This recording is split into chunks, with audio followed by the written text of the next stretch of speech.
It came as a surprise to me, especially that some few weeks back we saw Sunday Igboho as reported that they were seeking the cooperation of the UK government to facilitate the separation from Nigeria, to stand on their own as Oduduwa. How did it go? We did not even know, not until right now that we discover that Sunday Igboho is now saying that the Britain, that is the United Kingdom, wants Nigeria to stay together for some reasons best known to themselves. I said, how did you come about this? So if this is the case, why did you go to them in the first place to seek for their assistance, for them to help, probably persuade the Nigerian government so that the Nigerian government will release Oduduwa? Nigerian government that did not release Biafra, since even after the Biafran war, they will now agree for Oduduwa to go their separate ways.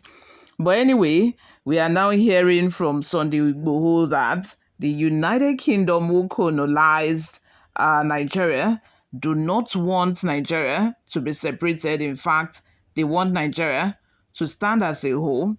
Before we delve right into the details of today's news, to know the reason or how Sunday Igboho came about, this conclusion, if you have not subscribed to this channel, what are you doing? And you're on this channel, you're on YouTube, you've been watching, you've been coming and going, you've not subscribed. Why? Please go ahead and subscribe, like this video. Also leave your opinions in the comments section as well. In recent statements, Oluyomi Koiki, spokesperson for Yoruba Nation agitator Sunday Igboho, has raised alarm about the British government's purported agenda to maintain Nigerians' unity until 2075. Koiki, an advocate for the creation of an independent Yoruba nation, has warned that this continued effort to preserve Nigerians' territorial integrity could lead to devastating circumstances, including widespread violence and loss of life. The growing discontent and calls for secession from various ethnic groups in Nigeria, such as Yoruba, Igbo, and Arewa, have fueled its concerns. Koiki's remarks, made public through audio clips shared with Sahara reporters, focused on what he sees as unsustainable policy by the UK government. According to him, the British government, which once colonized Nigeria, has resolved to keep the country united for another 50 years. Despite the growing demand for independence from numerous ethnic groups, he asserts that this forced unity could lead to an eruption of violence, potentially causing millions of deaths.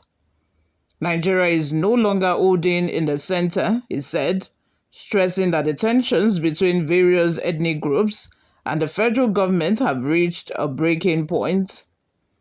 Koiki also expressed frustration with the international community's lack of action on the issue, particularly calling on newly elected U.S. President Donald Trump to intervene. He urged Trump to appeal to British Prime Minister Sir Keir Starmer, requesting that the UK government reassess its stance on Nigerians' unity. Koiki argued that the current situation in Nigeria is untenable, with various groups, including the Yoruba, Biafra, and Ijaw, calling for their own independent nations.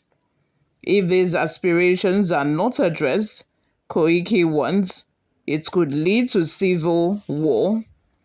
The Yoruba Nation movement, which advocates for the creation of a separate Yoruba state, has been gaining traction in recent years. Sunday Igboho, the movement's most prominent figure, has taken his case to the UK government, submitting a petition to Prime Minister Starmer on behalf of Professor Adebanji Akintoye, leader of the Yoruba Nation movement. Igboho's petition calls for international recognition of the Yoruba people's rights to self-determination and the peaceful creation of a Yoruba nation. The British government's role in Nigeria's post-colonial trajectory remains a tenacious issue. While some see the UK's continued involvement as a legacy of colonialism, others argue that Nigerians' unity is essential for regional stability. Koiki and other separatist leaders, however, are adamant that Nigerians' ongoing struggles, ranging from ethnic tensions to economic disparity, can only be resolved through the dissolution of a country into smaller, self-governing states. The call for a breakup of Nigeria is not without controversy, and it faces opposition from those who fear the potential for even greater instability. However, Kiyoki's warning serves as a stark reminder that Nigeria's current political structure may no longer be sustainable, and that the international community may need to reconsider its approach to the country's failure. I, for one, think that, when, ethnic groups are no longer united, as is the case in Nigeria, you cannot, there's no argument that you want to argue that Nigeria is one. I know we say it all the time, we debate, we talk about these things and say, oh, we are one nation, we are the same thing. But if war starts, that is when you will know that we are not one nation. Hausa people will start killing Yoruba and Igbos in their side.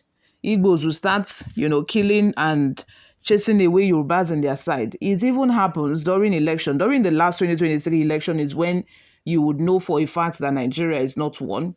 Because why would you say that some ethnic groups, should not vote? They should not go out to exercise their own human rights, all because, they are not Yorubas.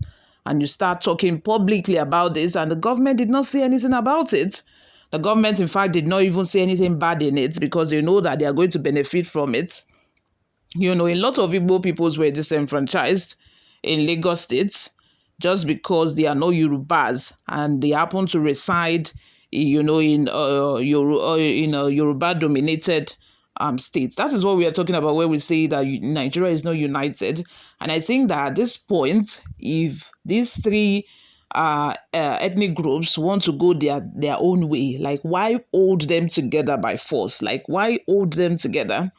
According to what Sunday Igboho said, he said that if, Nigeria is not allowed to divide and go on their own separate way, like, there's going to be violence eventually, and probably that violence might be the reason why, the three ethnic groups will now be on their own. But by that time, a lot of things would have been destroyed.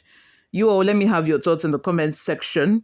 We heard from Simon Ekpa a few days ago where he said that December 1st is the deadline is given to the federal government, to allow Biafra to go on their own, to have their own independence. We do not know what is going to happen if the federal government happens to decline and nothing is being done about it. I just hope that, there is no war, that these people do not start fighting and, destroying government properties and, violence everywhere. We do not pray for violence because this is just, the tail end of 2024. You all, let's have your thoughts and opinions in the comment section. Thank you very much for always listening and watching. I will see you all in my next video. Bye for now.